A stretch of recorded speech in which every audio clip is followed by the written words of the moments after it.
Egun on guztioi, buenos días a todos bienvenidos. Anaia Arrebok. Paskoaldiko ibilbide azken txampan gagoz. 15 egun barru, mendekoste egunez amaiara emango deutzagu. Jaunak prestatu egin gura gaitu, Espiritu Santua hartu daigun eta gure bakarkako eta alkarteko ibilian sendotu gaitezan, bere presentziaren lekuko lez.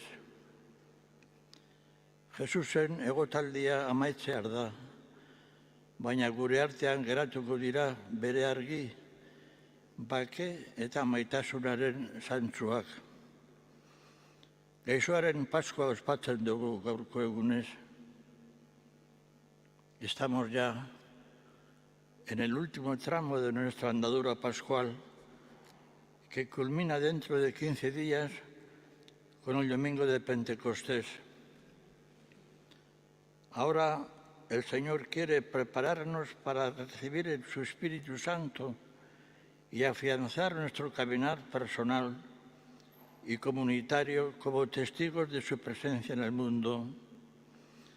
En este domingo también se nos invita a celebrar la Pascua del Enfermo, una celebración que pone fin a la campaña del enfermo, que este año jubilar tiene el lema "En esperanza fuimos salvados". Con estos sentimientos nos ponemos de pie para dar comienzo a la celebración y nos unimos en el canto. Cantamos. Cristo bistuiako, aleluia, ta eriotza daugaraitu, aleluia, kantari da lur guztia, bateatu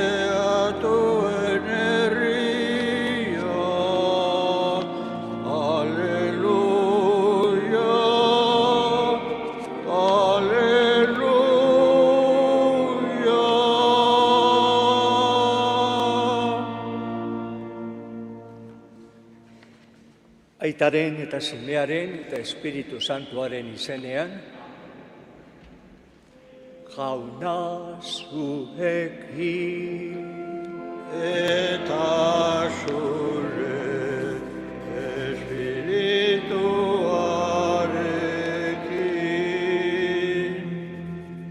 Ongi etorriak eleizkizun honetara. Sed bienvenidos a esta celebración. Hoy tenemos con nosotros un padre argentino, se llama el Padre Salvador, que tiene su familia aquí en España y ha venido a visitarles y va a participar en esta nuestra celebración. Padre Salvador, él es de la mitad de Argentina y está en una basílica parecida a esta, que es la Basílica de Guadalupe en Argentina. Jaun berbiztuaren grazia, maitasuna eta bakea zuekin, bateoko uraren bitartez, espirituaren bizibarria barrira sortu ginen. Fedez hartu daigun, eleizagazko alkartasuna barritzera goazen ur bedenkatu hau.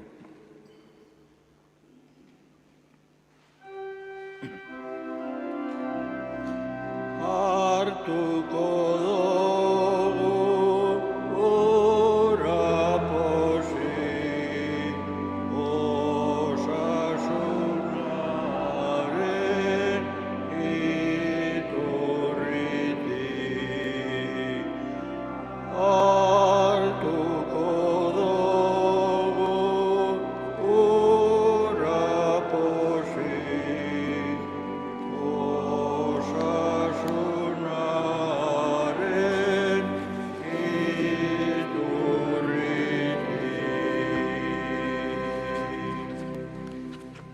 Erruki dakigula Jainko guzti zahaltzua eta gure pekatuak barkaturik eroan gaizala betiko bizitzara.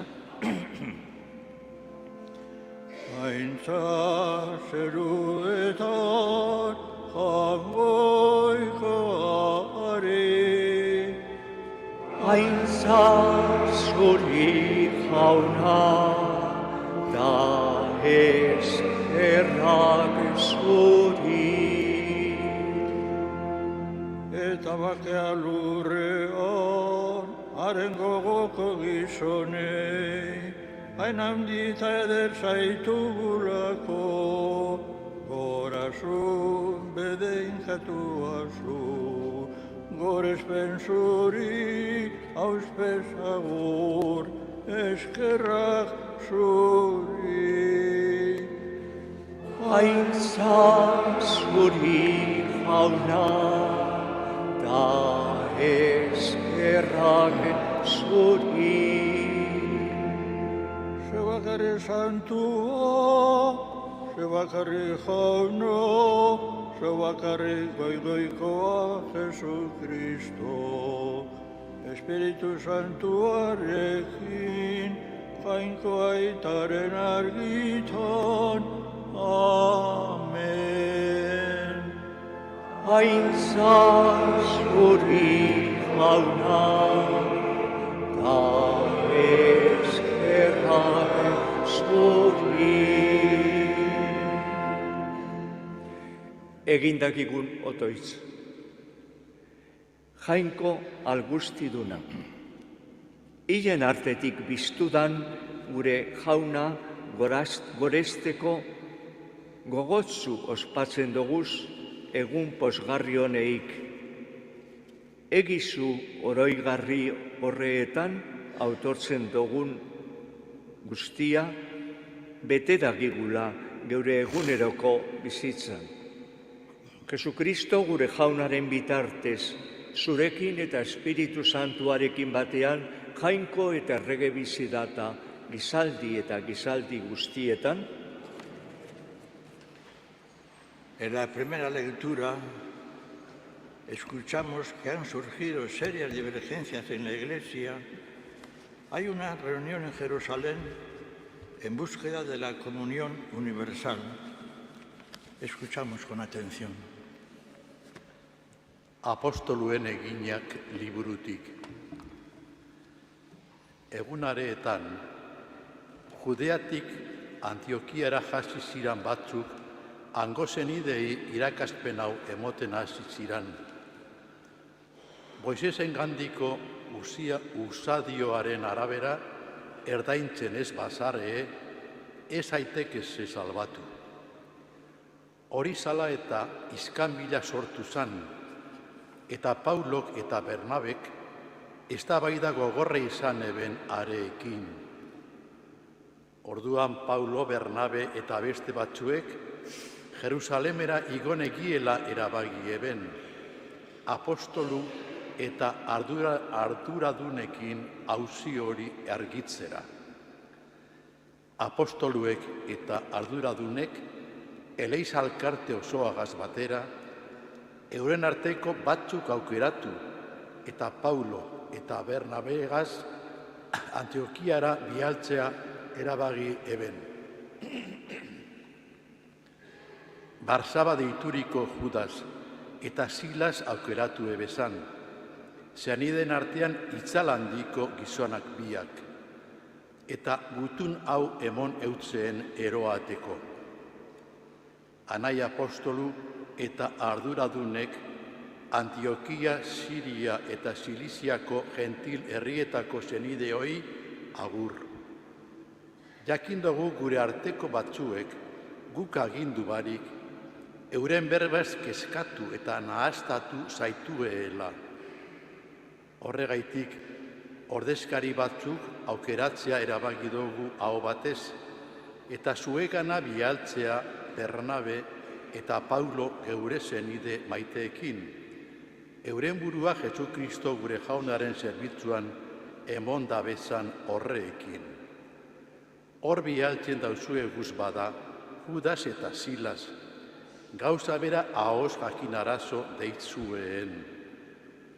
Espiritu Santuak eta guk erabaki dugu zuei zamarik ez ezartea, beharrezko diran honek izan ezik. Ez dakizuela jan sasi jainkoei eskainitako haragirik. Ez da odolik naiz odolustu bako abererik ere. Eta itxi dakizuela legearen kontrako haragi hartu emonak. Ondo egingo dozue olakoetatik alde egiten badozue. Ondo izan. Jaunak esan.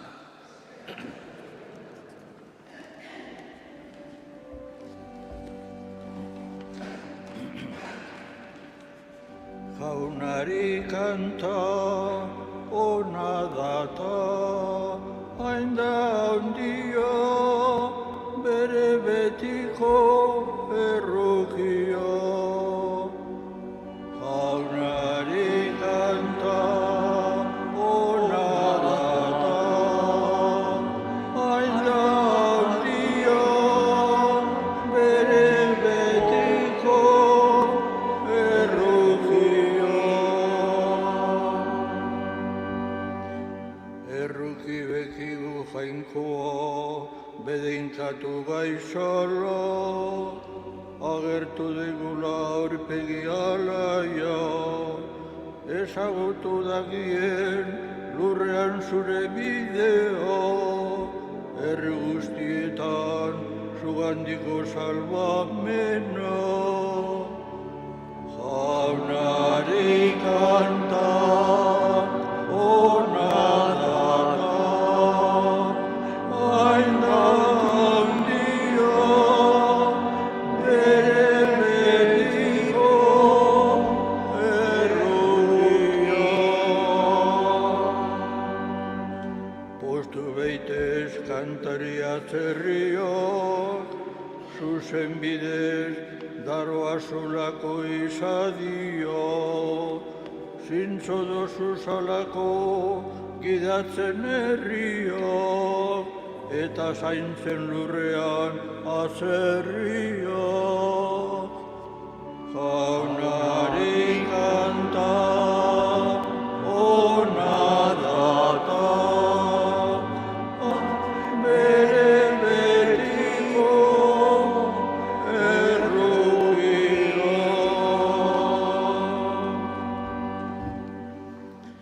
En la segunda lectura, el libro del Apocalipsis emplea un lenguaje profético y simbólico para describir la ciudad del futuro que participará de la eternidad y gloria de Dios. Apokalipsia liburutik. Ni Joan hartu ninduan aingeruak, eta mendi handi eta goi batera eroan ninduan espirituz. Jerusalem uri santua erakutsi eustan, zerutik jainkoagandik jasten, jainkoaren aintzaz distiratzu. Haren distira harribitzi eder baten antzekoa zan, jaspe harria baizen gardena. Arresi zendo eta garaia eban, 12 atekoa, eta ate gainetan 12 aingeru eta 12 izen idatziak, Israeldarren 12 leinuen izenak. 3 ate sortaldera egozan, 3 iparraldera, 3 hegoaldera eta 3 sartaldera. Uriko arresiak 12 oinarri zituan, eta honetan idatziak bildotzaren 12 apostoluen izenak. Ez neban ezelako tenplurik ikusi, izan ere jauna jainko ahal guztiduna, eta bildotza dira eta hango tenplu. Uriak ez dau argitutuko daugan eguzki naiz ilargirik behar. Jainkoaren aintzak dau eta argitzen, eta bildotza dau argiontzi. Jaunak esana.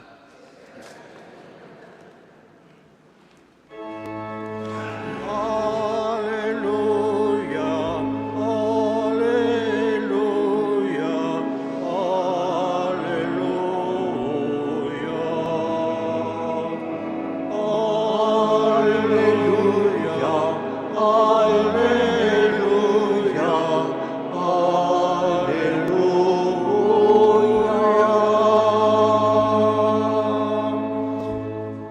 que me ama guardará mi palabra, dice el Señor, y mi Padre lo amará y vendremos a él. Aleluya, aleluya, aleluya,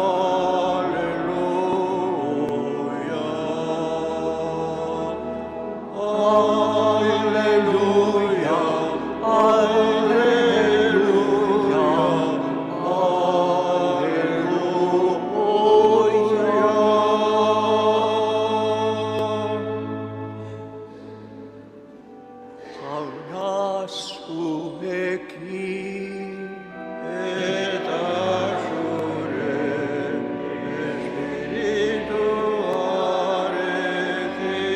Jesucristoren evangelio Joan deunaren liburutik.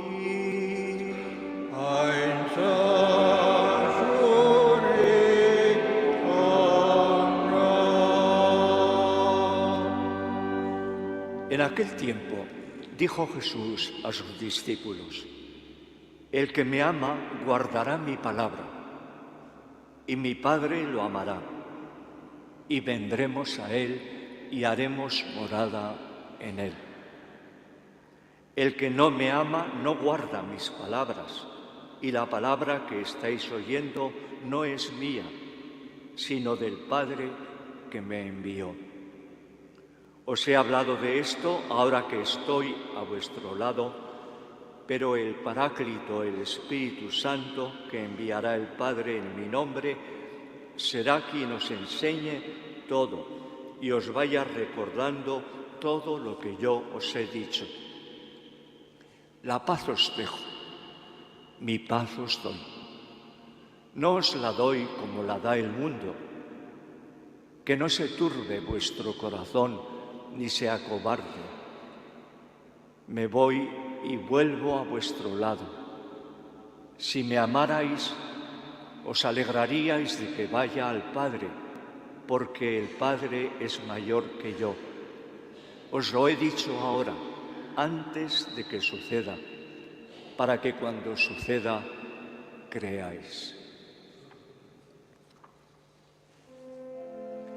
Jaunak esanak.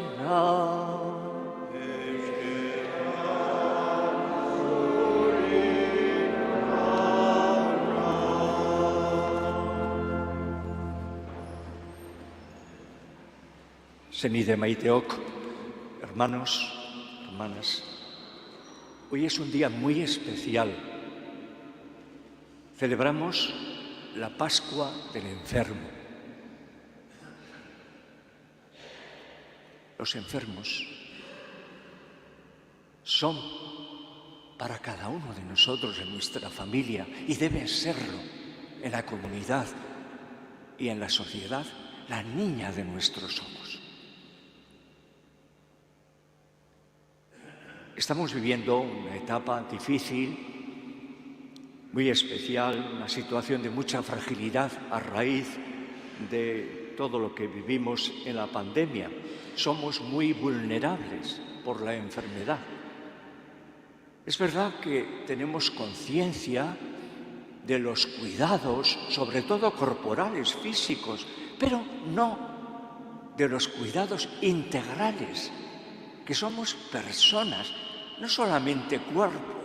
Están de moda los gimnasios, pero no está de moda el cultivo de la espiritualidad, del psique de cada uno de nosotros. Por eso hay tantas enfermedades de tipo psíquico en nuestros días. Una situación de pesimismo, de falta de esperanza, y lo más triste es que se da en la juventud, porque no ve el futuro de su vida. Por eso el mensaje de la Pascua del enfermo este año nos invita a ser peregrinos de la esperanza, porque en la esperanza fuimos salvados, nos dice San Pablo. Nosotros tenemos mucha suerte, tenemos salud, tenemos cuidados en la familia. Hay muchas personas que en este momento están en los hospitales, que no pueden respirar. La familia nos cuida, nos protege. Es la mejor medicina, la más hermosa de todas, la que más cura. El cariño, los cuidados, los mimos en la familia. Por eso es tan importante la familia de los enfermos y su misión. Y podemos cantar con alegría, gracias a la vida que me ha dado tanto.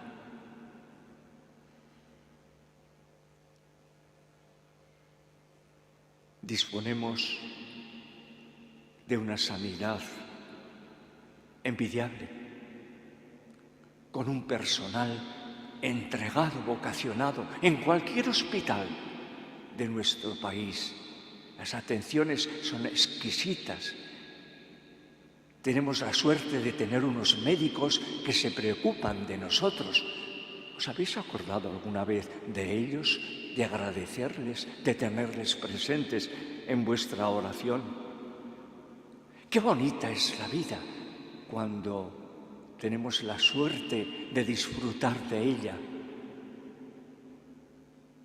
Jesús nos enseña a mirar nuestra vida de otra manera.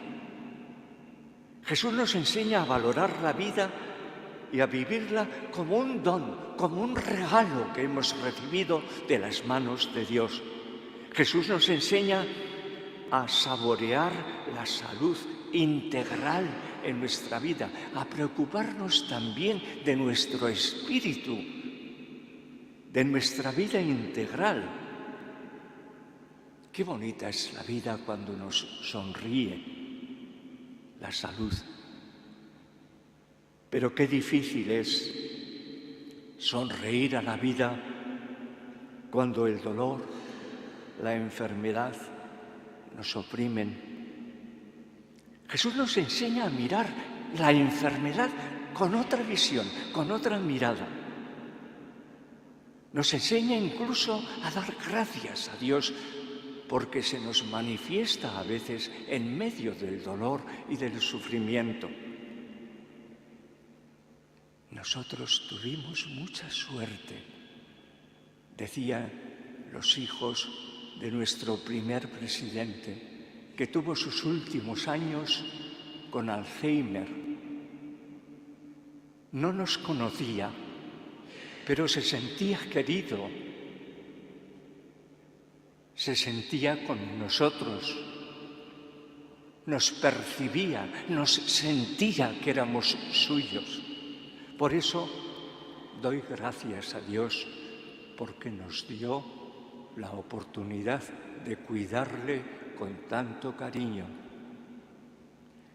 Los que tenéis enfermos en vuestras casas, en vuestras familias, aprovechad esa situación, cuidarles con todo el amor, porque eso es lo que más les sana a los enfermos. Jesús nos enseña a vivir la enfermedad como una experiencia que nos ayuda a crecer, a madurar como personas y a acercarnos a Dios porque somos pequeños y dependemos de Él. Jesús se acercaba a los enfermos, les bendecía, les sanaba los cuerpos, pero fortalecía su espíritu y les concedía la serenidad a sus corazones.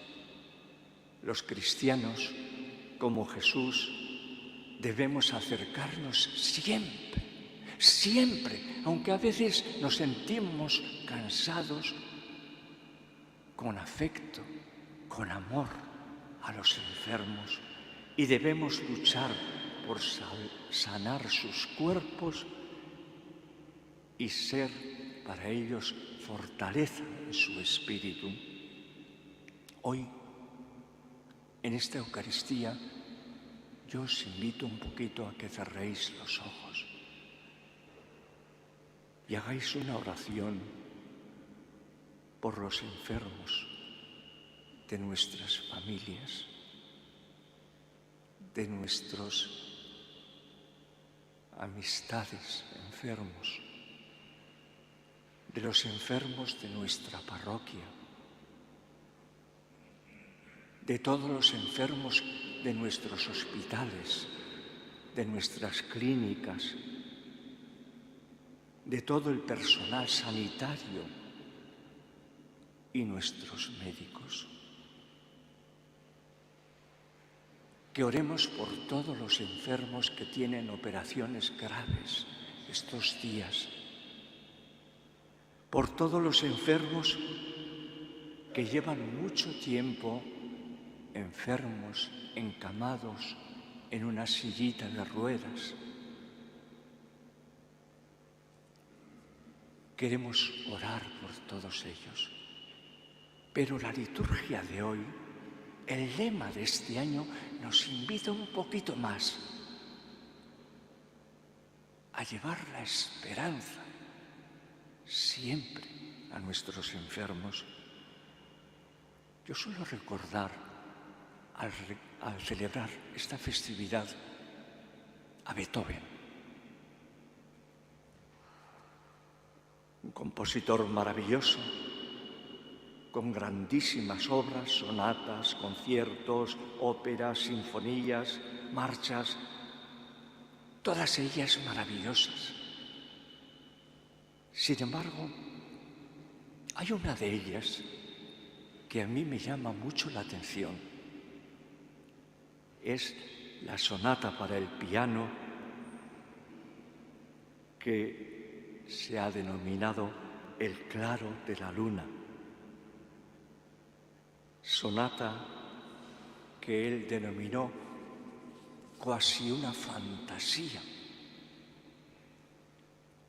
Os voy a contar brevemente un poquito la historia de esta preciosa, genial obra de Beethoven para el piano, El claro de la luna. Beethoven pasó sus últimos años muy enfermo. No podía oír la música. Esto le entristecía y le entró una tremenda depresión. No podía dormir. Y una de esas noches que no podía dormir, en Bonn, a la noche salió a pasear un poquito por los alrededores de la ciudad. Entró en ese barrio y escuchó una música suya tocada en el piano. No pudo resistir y entró en esa familia y se encontró con una muchacha joven que estaba tocando precisamente su sonata. Pero ¿cuál fue su sorpresa cuando se dio cuenta de que era una muchacha ciega? Se le confesó y le dijo a Beethoven: tengo mucha pena porque no puedo ver el amanecer, el claro de la luna. No puedo ver. Y cuenta la tradición que este momento fue el momento en que el compositor compuso este precioso soneto para que aquella jovencita pudiera sentir el claro de la luna. Sabéis que los ciegos ven sintiendo con el corazón. Esto hizo que Beethoven compusiera esta magnífica obra del claro de la luna. Esta leyenda hermosa nos muestra lo que es llevar la esperanza. Si tenéis enfermos en casa, en la familia, ser portadores de esperanza, porque es ser portadores de vida, de salud,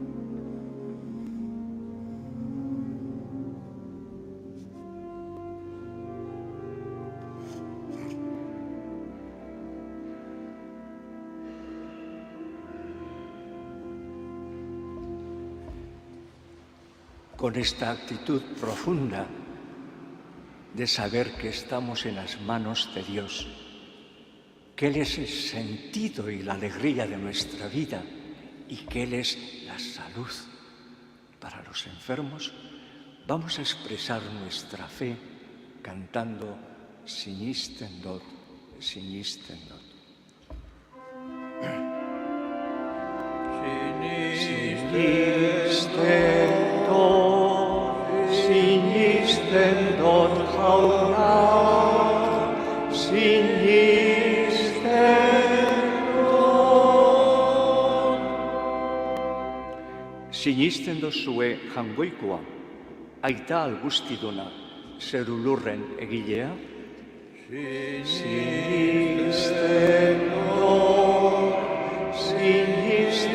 dot, haunat, sinisten dot.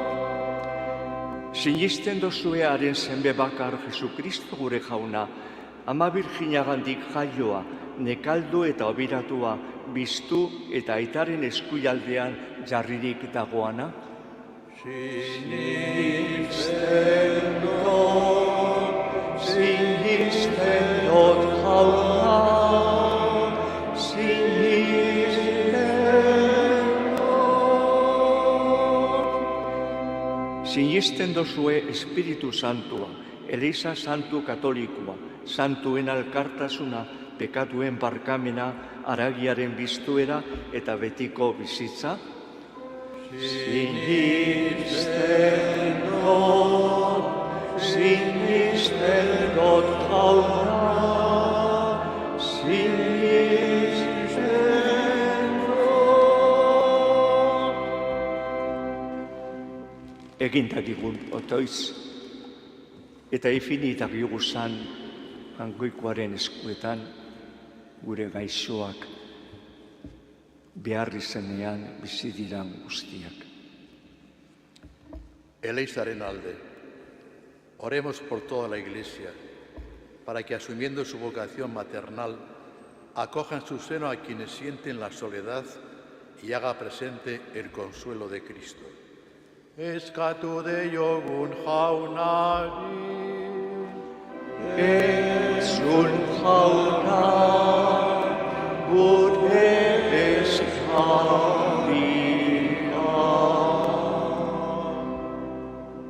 Gaixoen alde, oremos por quienes sufren la enfermedad, para que, experimentando el misterio del dolor, sientan también la presencia cercana y maternal de la Iglesia. Eskatu deiogun jaunari, Entzun jauna, gure eskaria.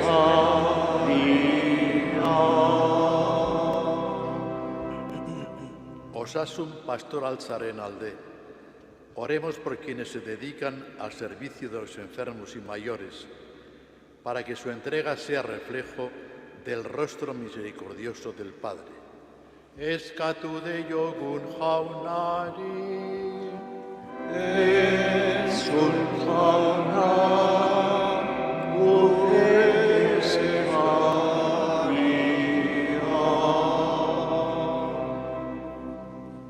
Gu guztion alde, oremos por nuestra comunidad cristiana, nuestra parroquia, para que se muestre siempre cercana a las necesidades de quienes padecen la tristeza, sea un verdadero hogar de acogida, acompañamiento y servicio. Eskatu deiogun jaunari, Entzun jauna, gure eskaria. Entzun aita gure otoitza, eta emon Marianena bezalako bihotz errukitzua. Jesukristo gure jaunaren bitartez. Amen.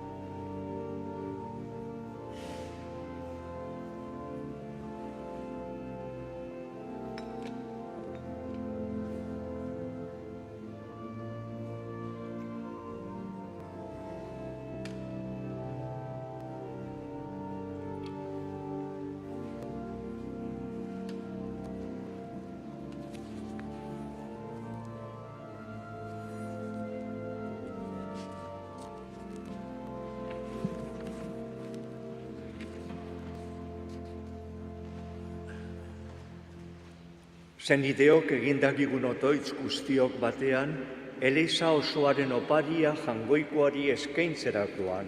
Jainkoak orosteko eta gizona salbatzeko. Igon begi zugana jauna gure otoitzak eta opari eskaintzak zure errukiak garbiturik, zure maitasunaren sakramentuak hobeto ospatu dakikuzan. Jesukristo gure jaunaren bitartez. Amen.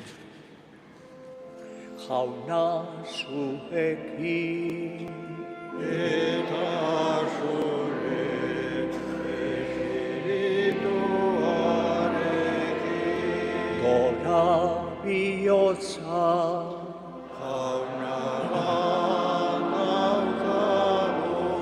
eskerrak jangoiko gure jaunari.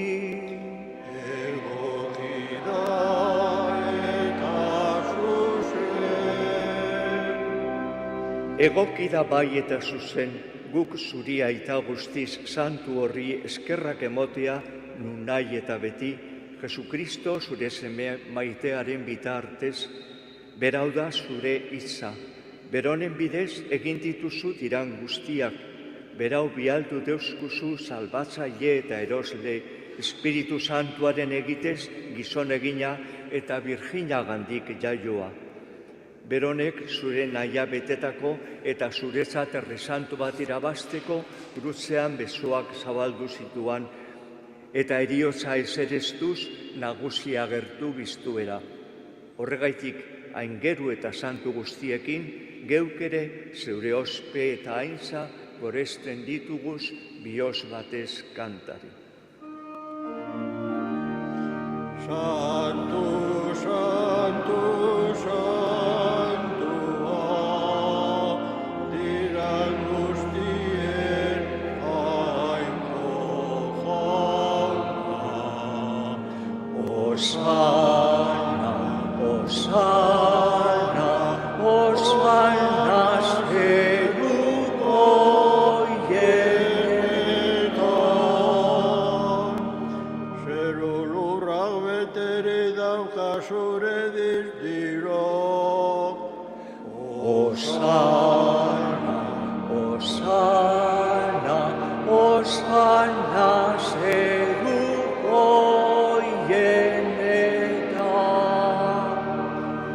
Bedinkatu jaunaren izenean datorreno.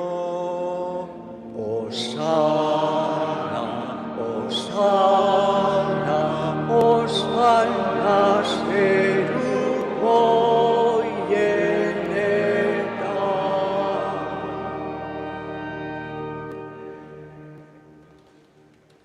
Santu zara bai jauna, eta santutasun guztiaren iturri. Santu egizuz bada hori eta arda honei, zeure espiritua izuriaz, Jesukristo gure jaunaren gorputz eta odol guretzat egin daitezan.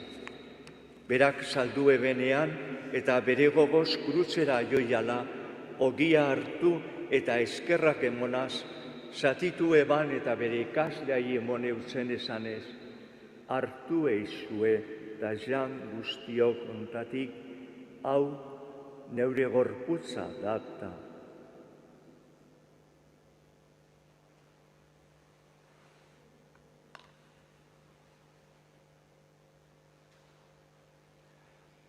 Afalondoan bardin kaliza harturik, barriz ere eskerrak emonaz, bere ikasleei emone utzen esanez.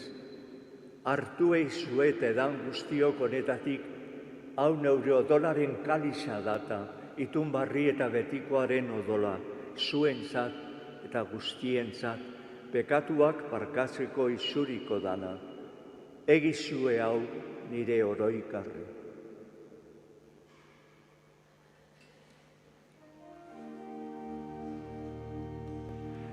Hau da sinismenaren misterioa.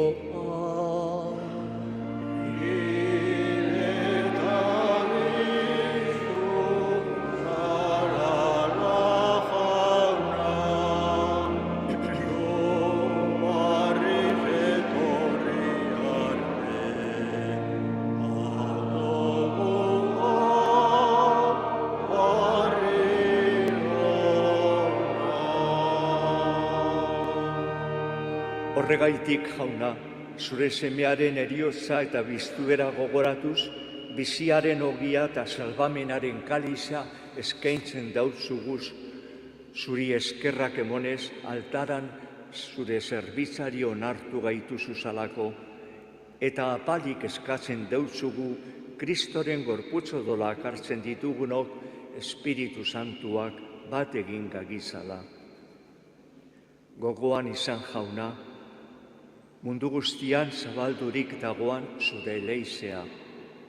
Eroa izu maitasun osora, Leon gure aita santuarekin, Joseba gure artzainarekin, eta eliz gizon guztiekin batean. Gogoan izan, jauna, mundu honetatik zeugana eroan duzuzan zeure zarbitzariak. Los difuntos de la familia Bilbao, familia Álvarez, Juana Barinaga, Santiago Maguregui, Luisa Beldarraín, Manuel Pérez y Carmen Arestizábal, Carmen Arambarri Zabarte, Dominga Arambarri Zabarte, Marquise Medina Arambarri, Javier Ellacuría Irigoyen, Agustín Torrego Casado, Francisca Santamaría, Ildefonso Larrieta eta etxekoak, eta asmoak Miguel Madariaga, Juan Bautista. Y en un momentito de silencio intenso nos acercamos cada uno de nosotros a nuestros difuntos. Viven en la casa de Dios. Recordad sus nombres. Recordad todo lo que os quisieron aquí en la familia, lo que hicieron por vosotros, y decidles de corazón: gracias, eskerrik asko, os queremos de todo corazón. Seguid ayudándonos desde ese hermoso cielo.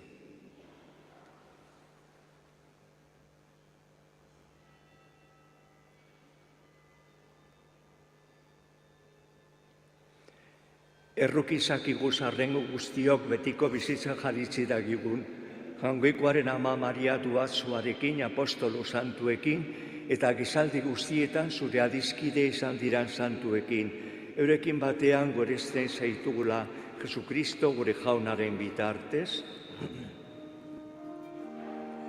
Honen bitartez, honekin eta honegan, zuri aita Jaungoiko alguztidun horri, Espiritu Santuarekin batean, ospe eta aintza guztia, gizaldi eta gizaldi guztietan. Amen, amen. Salbatzaileak agindu eta erakatziari jarraituz, bildur barik kanta dagigu, gure aita zeruetan zaraia, santu izan bedi zure izena, etor bedi zure reiua, egin bedi zure naia, zeruan bezala egurrean ere, emoi guztu gaur, egun honetako ogia, markatu gure zorra, geuk ere geure sortu nahi, barkatzen dauzegu ezkero. Ez eiguzku itxi tentazioan jauzten, baina atera gagizun gatzetik. Ateraga gizuz jauna gaiz guztietatik eta emoiguzu bakea gure egunotan. Jaunaren bakea beti zuekin, emoiozue bakea alkarri.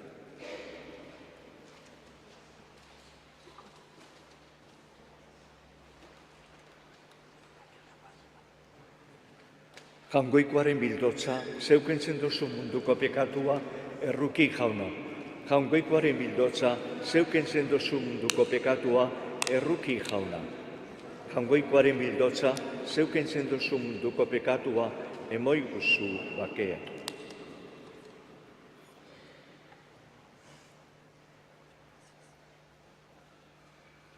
Ona hemen jaungoikoaren bildotza, ona munduko pekatua kentzen dabana, zoriontzuak jaunaren maira deituak.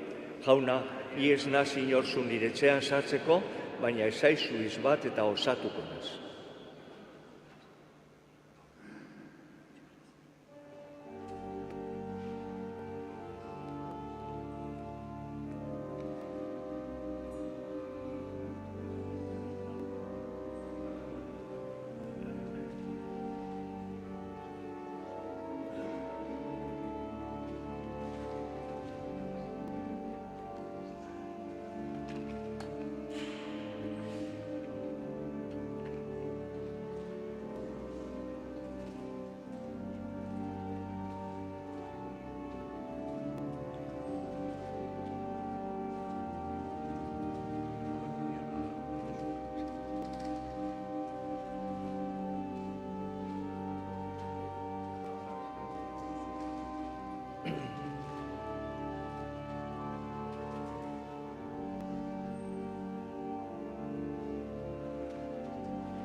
gaituzu jauna, ogiaren eske, bizi behar honetan, aldu baiden teke, zure gorpu santua, hartu nahi genduke, zugabe bizitzerik, ezingo genduke. Munduak behar badau eguzki argia, mendikoa bereak iturri garbia, oro bat nahi badugu barruko bizia, beharrezkoa jaku zeruko ogia.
Hermanos, cuidad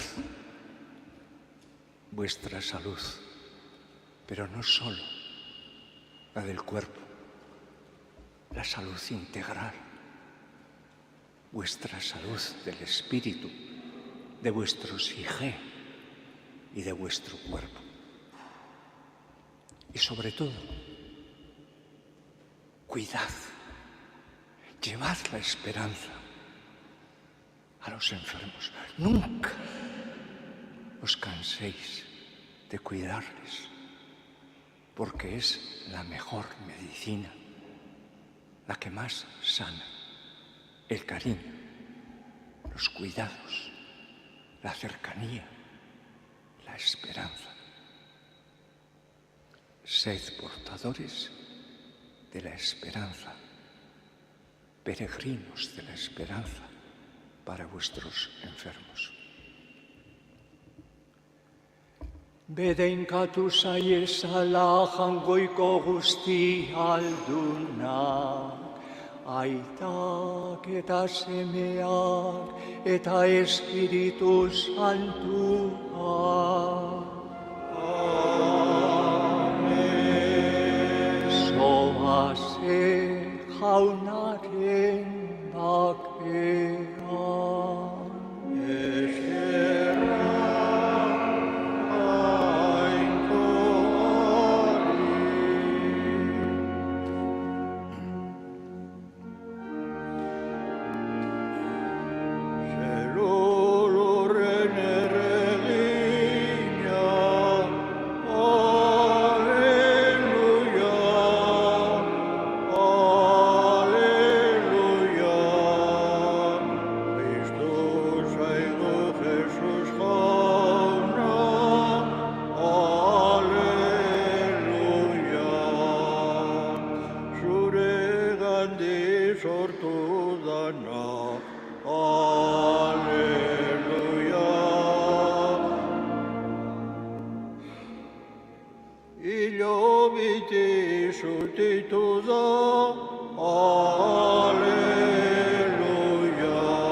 ¿Qué misa ahora de niños? ¿A las horas? Claro, eso es. Sí. Bueno, ¿ya has visto cómo ha puesto el foco? Estaba más arriba, casi a 3.000. No molesta nada, sí. Porque fíjate, el foco, si te fijas, está allá arriba del todo. Antes estaba más abajo y nos daba más en la cabeza. Entonces ahora vamos allí y no molesta tanto a la gente. Uy.